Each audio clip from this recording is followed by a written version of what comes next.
Hey Jill, we're back. Hi, Carolyn.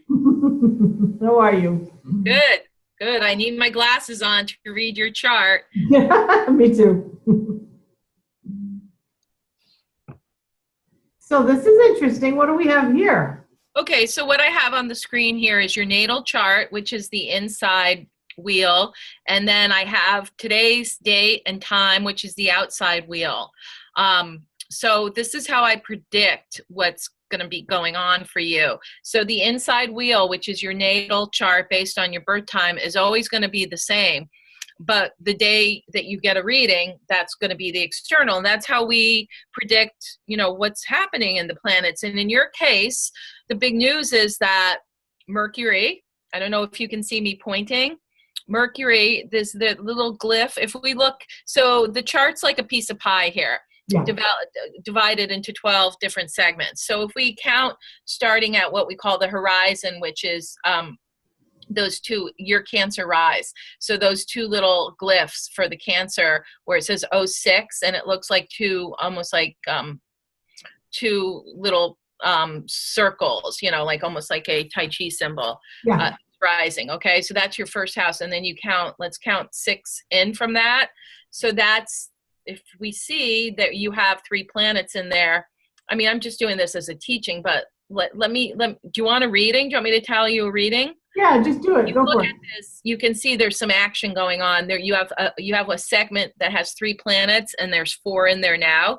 So Yeah. that brings your attention, in my case.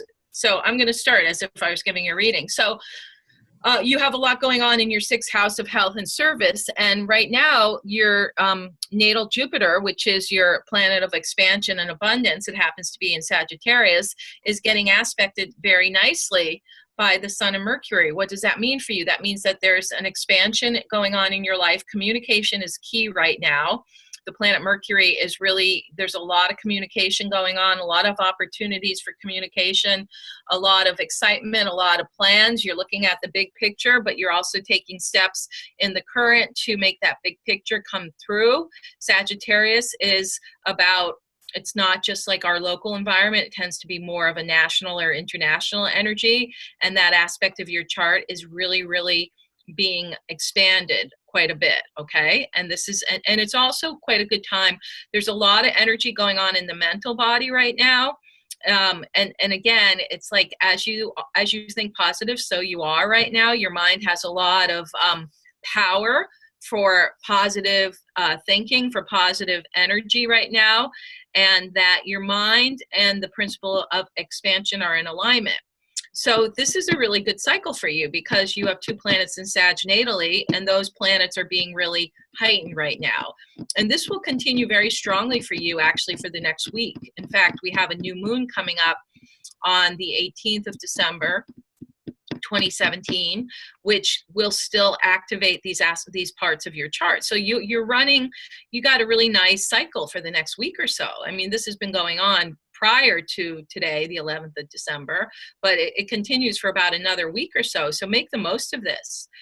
Very busy. I mean, I know you're doing a lot of it has to do with getting Holistic Campus up, but if you would be busy at this time, regardless of whatever project you were undertaking. Now, we have a little shift coming up. So the day after the 18th, we have this planet Saturn, which is in the very late degree of Sagittarius. It's going to go into the sign Capricorn. And that's kind of a big deal because you're Capricorn and you have 4 planets there. So Saturn in Capricorn is coming home, so to speak. It's the homecoming. Saturn for you, that because you've got your Saturn there natally and your sun's there. So there's going to be a lot of manifestation, a lot of coming down to earth. Okay. The first archetype that it's going to hit for you, Carolyn, is your Mars in Capricorn, which is still there in that 6th house. Okay. What does that mean? That's going to help you. Mars is our life force. So Saturn over Mars is going to help you get really clear about what kind of health interventions you need to do. You're going to start focusing on health and well-being a lot more. This is actually in the beginning of 2018, and it has nothing to do with it being a new year. It just so happens to be a synchronicity that you're going to get Saturn on your natal Mars in the beginning of 2018, which will give a renewed focus on how can I enhance my vitality, what improvements can I do to my actual physical body? So we're going out of like a lot of action with the mental body to it's going to come down into the physical. So you're going to really look at like, how can I fine tune myself physically? What do I need to do? What interventions do I need to do that will enhance my energy?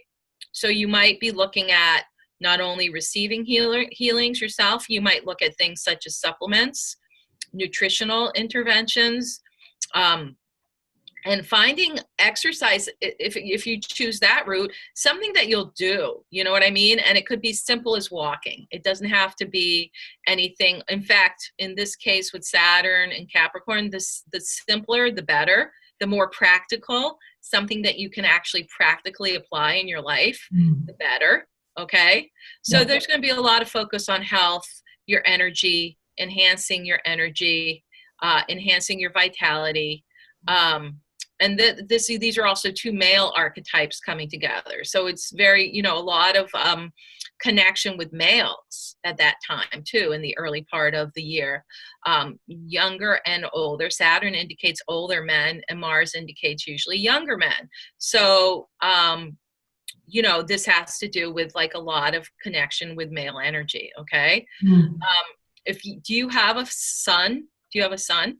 I have 3 sons. Okay, so, well, it seems like the oldest one may have some challenges, like as far as like getting down to work.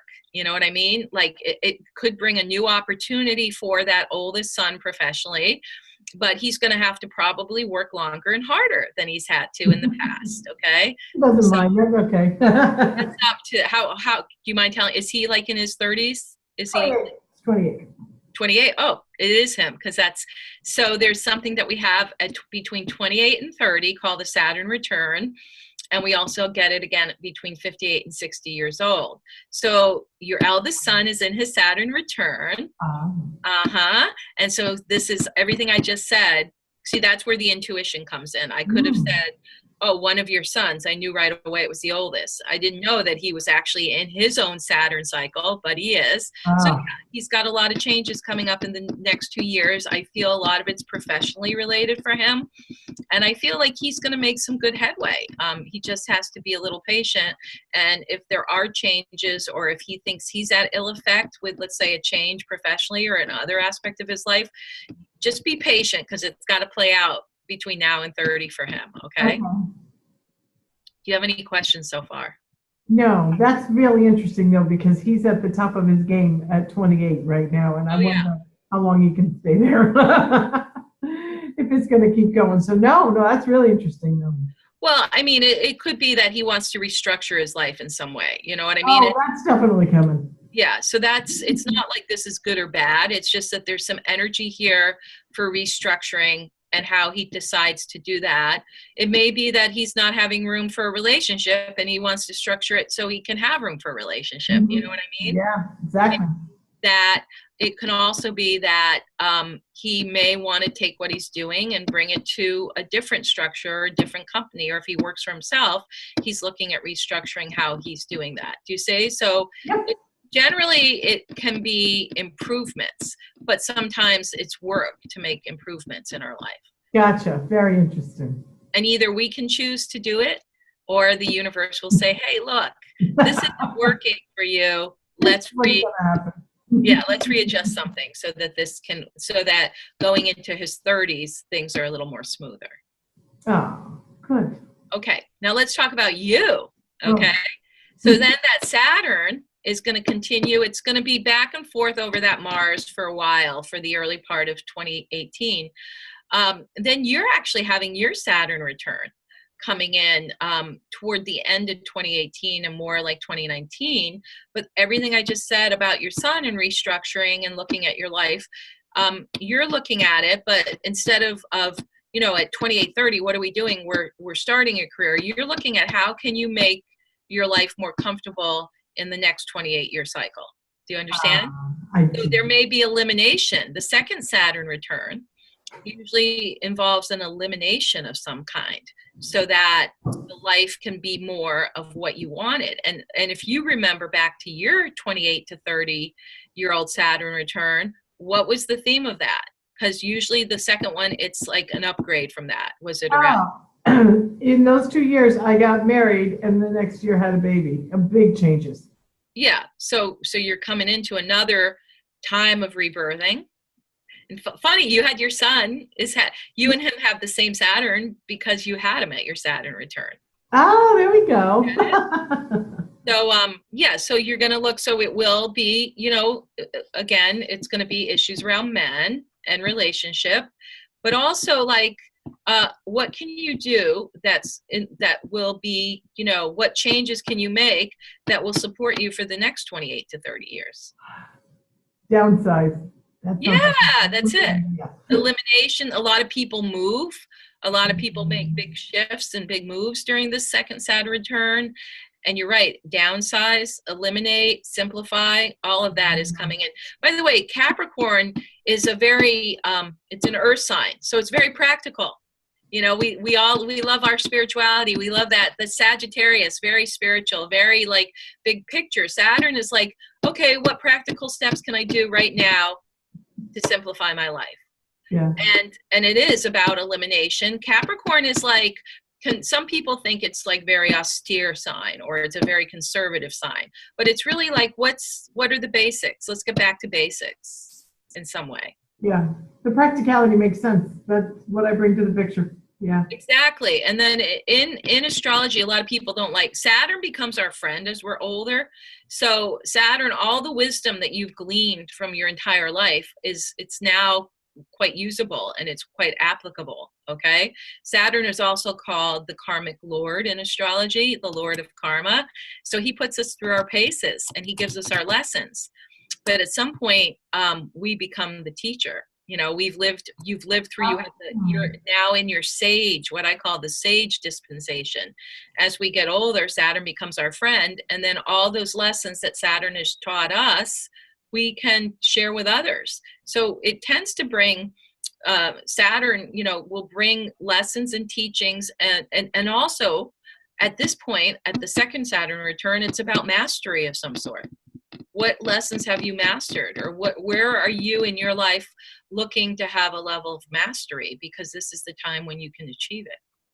Oh, interesting. I guess I got to think about that, huh? Yes. Yeah. And so interestingly, guess where your Saturn falls? In your house of relationship. So perhaps, you understand relationships, both personally, professionally, and otherwise, and that you've achieved a level of mastery with navigating that realm, that seventh house in your chart of relationship. Wow. Ruled by Capricorn, and with 3 planets in Capricorn in that seventh house of relationship. Oh, that's interesting. That's really interesting just with what's going on in my life. See, and so at this point too, like when I do a reading, people, for your purposes, I'm just kind of downloading you the information. A lot of times with clients, they would then ask questions, or they'd give me specifics and say, can you tune in a little bit more? Or they would tell me a little bit of their story at any point in the reading, where I would be able to like go deeper into that. Like, we're not going to do it for purposes of time, but you might reveal stuff about relationship and how you're navigating that, mm-hmm. and go deeper. But for purposes of kind of keeping, your private life private, and and purposes of kind of looking at perhaps another area of your chart where there's some action, we'll just keep going. But in a private consult for people, we might take time and focus in more in a specific area, especially if it's an area of concern and they need clarity on it. Can I ask a question about that, Jill? Sure. The relationship part that you're talking about in those years that are coming, if that's personal or business, it could be any kind of relationship. Yes, exactly. Okay. Yeah. And as we worked, together, we'd fine tune how it's going to play out. Do you see? Yes. I'm kind of just, we're kind of just painting broad strokes today, so people can see. It's really up to the client how much in depth in one area they want to get into. Mm. Okay, so there's another big highlight in this chart that is worthy of looking at, and that's like, if you look at the very top, the highest point, there's a 13, and there's a little sign well, that's the sign of Pisces. So the very top of the chart, the top of the wheel, that's 13 degrees Pisces is the rulership that's between the ninth house. And you can see that glyph that looks like a trident at the very top, you know, in the outer wheel. That's the planet Neptune. That's the planet of spiritualization. It rules meditation. It rules things like film. It rules altered states, whether they're attained, you know, in a spiritual way or through substance. So Neptune has just spent about 12 years transiting your ninth house, which is also a house of consciousness. So you may have seen that your consciousness has really expanded during this time, and that Neptune is considered a mystical planet, and that you've had some very mystical experiences through the last 12 years, but probably very intensified in the last 2, as that Neptune has gotten closer to what we call your midheaven. And as an esoteric astrologer, or, you know, I'm practical, I'm esoteric, but in esoteric astrology, that midheaven, that highest point in our chart, is our connection to the divine, okay? So you've got the mystical planet at the highest point in the chart, very connected to the divine, okay? Oh, beautiful. Yeah, I call that whenever there's a planet there natally or by transit, it's what I call, that's our direct link to the divine consciousness, or it's, you know, the ability to receive downloads from source or higher frequencies. And so that's there now, Joe? Oh, I'm sorry. That's there now, and it has. Yeah, it's been there. It's been hovering around that midheaven point for the last couple years, but it's moving forward, and it's going to be going over it in 2018. So you have a direct access to some very beautiful, mystical, divine energy right now. If you wanted to learn how to meditate, if you haven't already, this is a great time to go into any kind of altered states. Hypnotherapy, Neptune rules hypnotherapy. So whenever it's at an angle, and some people, like I have it rising in my chart at that angle, so it gives the native, and as a transit, it gives you that access to these divine states of consciousness. Wow.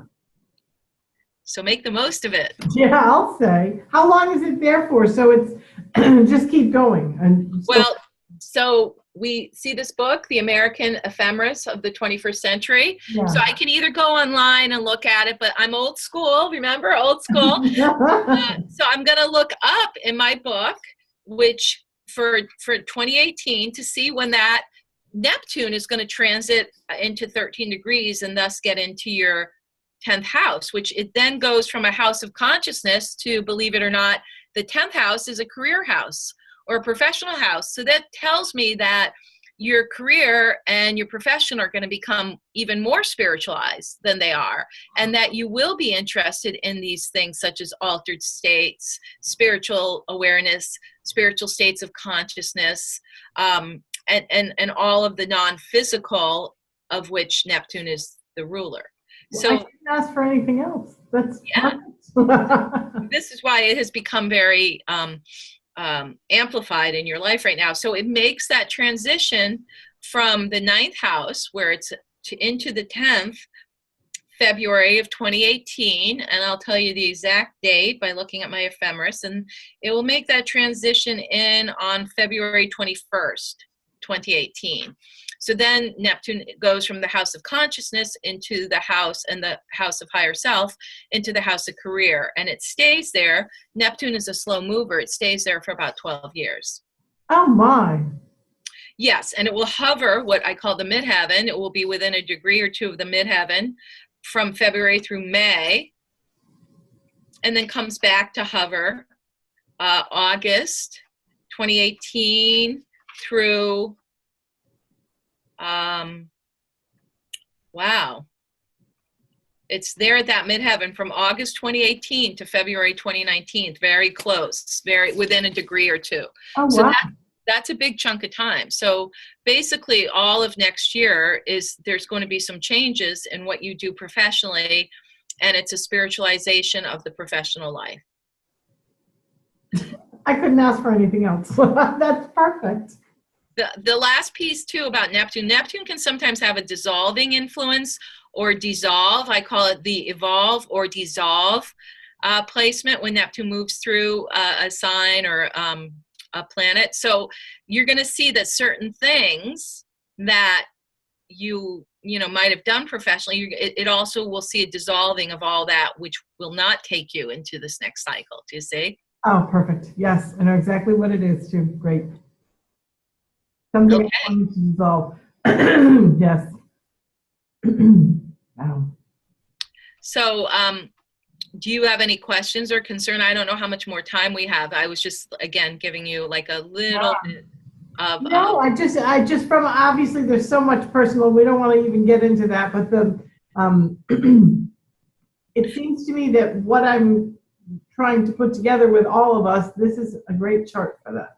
actually there's another transit. See, this is what happens. The chart starts talking to me, and it will show me like, here's the immediate thing we need to talk about, and this may be more of a short-term transit or this, and then look at this. So the chart starts talking to me, and then I see something like that I didn't see initially.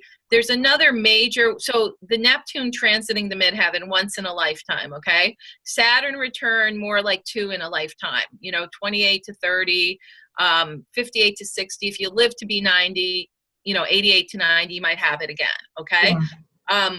However, there's also another once in a lifetime transit happening in this chart. And if we go back to that the seventh house where we see the little circle, that's your sun, we see the little Mercury, looks like, the Venus sign with a cap. There's, in the outer circle, there's an interesting glyph that says that's 18 degrees Capricorn. That's Big Bad Pluto, the planet of transformation, okay? And he's going to be coming over your natal Mercury there, which is at 21 degrees Capricorn. Pluto is another slow mover of the zodiac. And guess what? In March, April, May, and even into June, you're going to get the first hit of Pluto, power, planet of power, planet of transformation, going over your natal Mercury, your planet of your mind.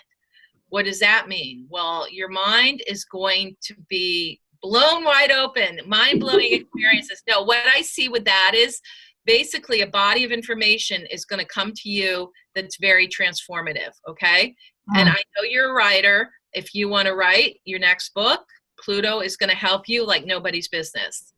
Because Mercury rules communication, whether it's writing, speaking, but it's also, when Pluto comes over somebody's natal Mercury, it tends to deliver them a whole new body of knowledge that perhaps they never were able to delve that deep into earlier, or it's brand new. Oh, and that was, I was planning, I have started the second book and planning on finishing after we launch Holistic Campus. So there it is. Yeah. So Pluto's going to help you with that. And Pluto is a slow mover, so it's going to go back and forth over your natal Mercury. It usually takes 18 months. So from March of 2018, probably through the end of 2019. So it's a very prolific cycle of communication, of writing, of speaking. I mean, you're going to get all kinds of probably invitations to come speak. And this is going to be in a very grounded way too. Capricorn tends to be very practical. So I know you wrote your book about Life by Request was on walk-ins. This may be something that is less esoteric, your next book, still about transformation and spiritual, but maybe something that, more people will understand, and there's a practicality to it. Do you understand? Interesting. Yeah. Yes. Okay. Because Capricorn tends to be like, okay, what can I use? What can I, how can I practically apply it? So whatever you write and communicate during this cycle, starting in March of 2018, there'll be some level, perhaps a practical application for others or for yourself. Wow. It's a big one. Pluto's a big one. Whenever it touches off over a natal planet, it's transformation. Big transformation. So, as you're the deliverer, as you're the communicator, you're also going to receive lots of powerful information and transformation. I mean, you're already starting this process. See, it's a couple degrees away. Pluto, we start feeling Pluto when it's about 3 or 2 degrees away, and in your case, 3 degrees away. So you're already starting the process, and you already have been for the past year, but it's going to be what we call exact pretty much all next year and the following year. So that's transformation, big time. So much to look forward to. Oh yeah, you're going to have a busy year. Oh, that's wonderful. Oh. Sorry. No, go ahead, dear. Well, you know, people would be like, well, what? This is quite an unusual. You have 3 major outer planet transits happening all at once. So people would say, well, why does that happen? Well, I like to explain that on a soul level, we do pick our birth chart before we incarnate, whether people want to believe that or not. In my experience, we pick our birth chart so we can actualize as a soul in that embodiment what we need to learn, okay, or what we're here to do and share, right? So when you have a trigger like what's going on in your chart and you're having 3 major transits happening at once, it's almost like the code is being cracked, or like you set this up for yourself on a soul level that when you reach this age, you would be able to embody what you needed to at this time based on these planetary the planetary manifestation. In other words, you know, the code is unlocked at this point in your soul development. And some people, this could happen at, let's say, 20 years old. It has nothing to do with chronological age, really. In only Saturn is really the ruler of chronological aging in astrology. All the rest, it's based on when the soul is ready to bring in this archetypal energy, either for themselves or for others. And this is so fascinating, Jill, that exactly what you're saying here ties into other things that I've been hearing as well. Like this is this coming year, all this stuff is supposed to happen. And here it is mathematically, which is fascinating to me. Yes, the universe, it's all about divine timing, and truth is one, but many are the names. And that's why it's so beautiful that you're doing Holistic Campus, so people have many paths to the soul. Right. So let me ask you this regarding the walk-in process that happened that my book was about. So yes. the soul that walked in that time did so as the walk-in date was actually July 23rd. But when he was born, the first life, it was June 23rd. Oh, wild. I'm sorry, June 23rd to July 28th. So that's Cancer and Leo. So which one is he? Isn't that interesting to think about? What is he? Yeah, so if we look at your chart, the interesting thing, you're a Cancerian rise, okay? Meaning that's the first house. You were born when Cancer was rising in the horizon. The sign Cancer was rising in the horizon when you were born. So that would give Cancers, you know, you probably know quite a few Cancers, you know what I mean? Cancerian people. We tend to attract those who, like, I'm a Scorpio rise, and I have a lot of Scorpios in my life. So our rising sign, we tend to just naturally sometimes gravitate to those. However, Leo, you have a planet in the sign Leo, Uranus at 19 degrees, which is Uranus in astrology, 19 degrees Leo. Uranus is the unexpected. It's like, whoa, surprise me. It's the revolutionary planet. So if there's people coming in and they activate your Uranus, it's going to be a big surprise in your life, or it's going to be something out of the ordinary or a little different, or, you know, Uranian energy is sometimes called eccentric or unusual. So it sounds like that's what happened when the Leo incarnated, right? Oh, absolutely. Yes. It was connecting to your Uranus energy in your chart in Leo. So is he a Leo or is he a Cancer? Which one do you go with? That's the not that it matters, but I've always thought that. What is his sign now? When he was born the first time or reincarnated the second time with the same soul? I don't know. Well, you know what's so funny? This is the interesting thing.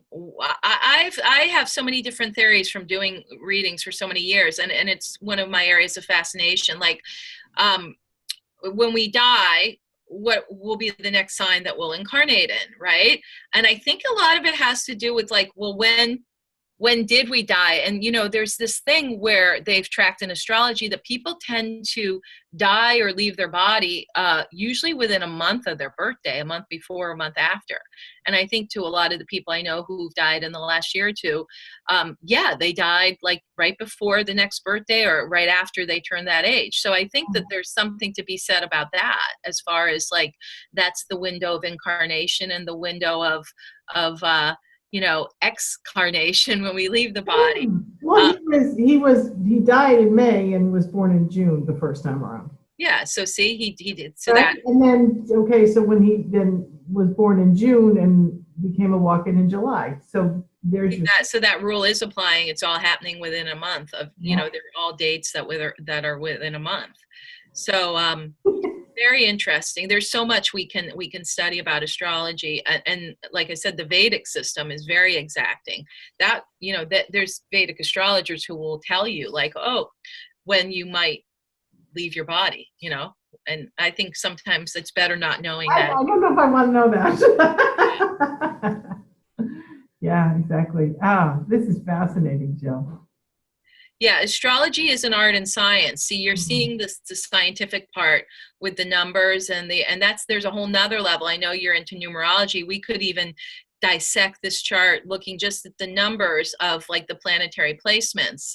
And I noticed that there's something to that too. Like there's 30 degrees of a zodiac. So a planet in, let's say, the first 10 degrees of a sign, let's take, for instance, your Mars. Your Mars is in early Capricorn. Your Neptune in early Scorpio. What does that mean? Well, like I said, Mars is specific sometimes to suns in our charts, whether you're a man or a woman or young men. So this could say that, with an early degree Capricorn, that, these maybe, this is the first time for one of your sons incarnating. I don't think it's the older son. I think he's been around the block, but, we could say that, well, one of the sons may be like, a first timer or a kind of a younger soul. Probably one of your younger sons, because that Mars is in an early degree. If we look, does that make sense to you? I think it does. Yeah. But if we look at your natal sun, it's at 26 degrees Capricorn.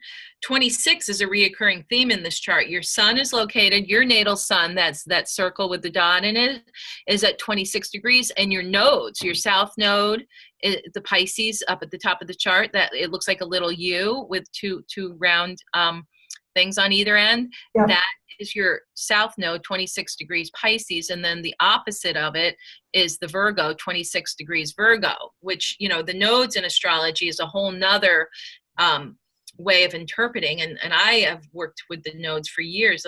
They are definitely the axis of the soul, like where the soul has been and where they're coming. But if we look to just follow up on that conversation, 26 degrees shows up. The number 26 shows up 3 times in this chart. I bet you something really big happened to you at 26 years old. And also that number 26 is a very powerful number for you, because it's reoccurring 3 times in the birth chart. Oh, there's another one. There's 4. Wow. 26. Yeah. Don't think about that. Yeah. Wow. So and then the nodes, south node in Pisces, north node in Virgo, that's, like I said, I love to incorporate the nodes in the chart, because that's more of like where the soul has been and where the soul is going. So south node in Pisces for you means that, like, this isn't your first rodeo with the spiritual interest. South node in Pisces, those people have had spiritual incarnations in previous lives where they haven't had to keep track of things like time and schedules. And then in this lifetime, you're given not only a Virgo north node, but you got 2 other planets there, and then all your other Capricorn, which is another earth sign. So this lifetime was all about structure for you. You've had to really learn about structure. You've had to learn about timetables. You've had to learn about schedules. All of these, it's almost like you've had to overemphasize that because of the previous incarnation, when you could spend your time, out of time meditating or doing spiritual practices, which tend to take us out of linear time. So the soul has been on spiritual paths before. South node in Pisces too is also love. Like, love has been a big factor in previous incarnations. And so perhaps in this lifetime, you're back to find a lost love from a previous incarnation with that Pisces South Node. And that's, I would say that. I would say that happened. Oh, Joe, this is amazing. I can tell you have been doing this for, you all understand so much of it, all the little pieces. It's amazing. Well, this is the deal with astrology. It's like, back in the day when I studied, we only had books. We didn't have the internet. So we had to look really deeply and read these books on a level of depth, which in this day and age may not be happening, to the same extent just because of the technologies. However, the thing about astrology is the best metaphor to explain it. It's like being a chef. So at first you need the cookbook. You need to follow the recipe. And that's where all the information and books are on the internet and studying it. So you take pieces of it. It's like, I'm gonna make this part of the cake, or I'm gonna make this part of the meal. And so as we learn astrology, it is like, learning how to cook or taking it from the cookbook. But as you become more of an adept chef, what do adept chefs? They just kind of they just know intuitively, I got to put a dash of sugar in this. I got to put a little bit of salt. I got to put this much flour. They just intuitively, know how to cook something. They've gone off of the cookbook. They don't need it anymore. And they use their own tuition. And from years and years of cooking, they just innately know how to put it all together so that cake comes out perfectly in the end. I think it's kind of a metaphor for reading a chart. You now understand how all the pieces work together. And so we blend them. And again, it's like everybody, the cake metaphor, you're serving different people different cakes. So one may like more chocolate, one may like more vanilla, one may like it less sugary. So you adapt the cake to what their tastes are. Same thing with reading the chart. I know I can go here with that particular individual at this aspect of their life, but they're not quite psychologically ready to go to that part, and I want this to be a fun, healing experience for them. So I'm going to serve them this astrological piece because this is where they're at right now. They come back a year later, they may have this one. So it's like knowing how to put all the ingredients together and deliver the reading, i.e. the cake, that tastes best for that person at that time in their life. And you are a master at it.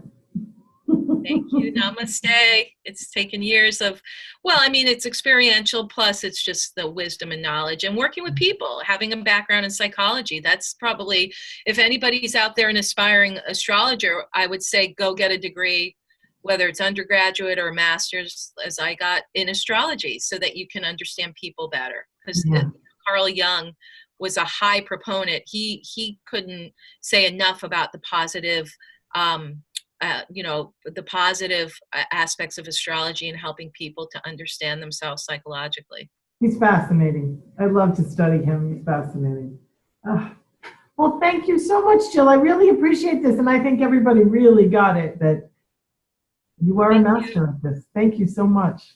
So join me for a reading through the Holistic Campus in 2018 and beyond. Perfect.